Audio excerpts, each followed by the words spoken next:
ঈদে কেনাকাটা করতে যে পরিমাণ মানুষের ঝামেলা পোহানো লাগে, তো আমারও তার ব্যতিক্রম নয়। আমিও ওই ঝামেলার মধ্যে পোহাতে হয়েছে। সেই ঝামেলাটা হচ্ছে অনেক ভিড় থাকে, ওই থাকে, সেই থাকে, কিন্তু আমার সাথে তাই ঘটে নাই। আমার সাথে ঘটেছে অনেক ব্যতিক্রম একটা ঘটনা। যে ঘটনাটা একটু পরে আপনাদেরকে বলতেছি। সেটা হলো, হঠাৎ করে আমি একটা ছোটোখাটো চাকরি করি, ওখানে কিছু একটা স্যালারি দিছে, ঈদ বোনাস দিছে, আমি একটু মার্কেট করার জন্য। তো আমি প্রিয় মানুষের জন্য একটু মার্কেট করার জন্য গেলাম ঢাকা মিরপুর। বেসিক্যালি যেখানে যাবেন এখন একটু সাবধানে চলাফেরা করবেন। কারণ সাবধানে চলাফেরা করার কথা কেন বললাম, যেখানে সেখানে ছিনতাইকারী থাকবে, আপনার পকেট মারা দেবে, আপনার মোবাইল মারা দেবে। আপনাকে এই স্ক্রিনে যারা দেখতেছেন, সে হলো একটা ছিনতাইকারী, একটা পকেট মার। উনি সাধারণ পকেট মার না, উনি আমার পকেট মার করছে।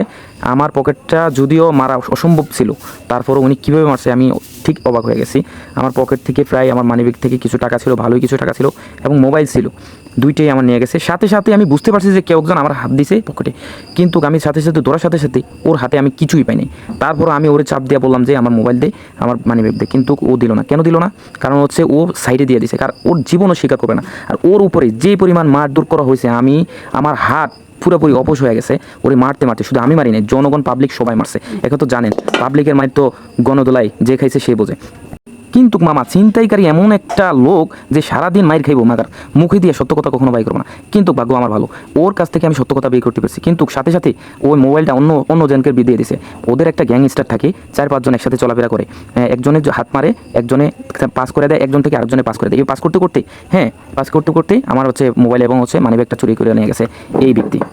আমার ভাগ্যটা যে এত খারাপ হবে আমি কখনো কল্পনা করতে পারিনি। বেশ কিছু টাকা ছিল ফ্যামিলির জন্য এবং প্রিয় মানুষের জন্য হচ্ছে কেনার জন্য গেছিলাম, টাকাগুলো চুরি করে নিয়ে গেছে, মানিব্যাগও চুরি করে নিয়ে গেছে।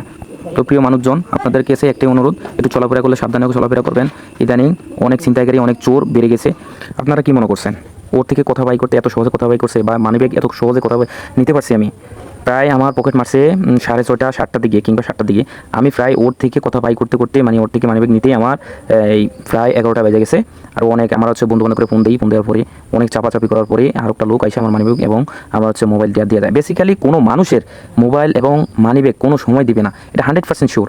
মানে আমার চাপ দেওয়ার পরে ফলাফল অনেক কষ্টে আমার পার্সগুলো আমি পাইছি।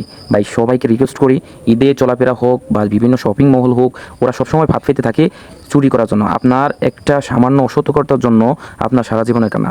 সো আপনার মোবাইলের ভিতরে অনেক পার্সোনাল জিনিস থাকতে পারে। সো এই জিনিসগুলো মোবাইল থেকেই, আপনার পার্সোনাল জিনিসগুলো, ফটোগুলো অনেক দামি। তো আপনাকে সবাইকে বলি, অবশ্যই সাবধানভাবে চলাফেরা করবেন। আল্লাহ হাফেজ।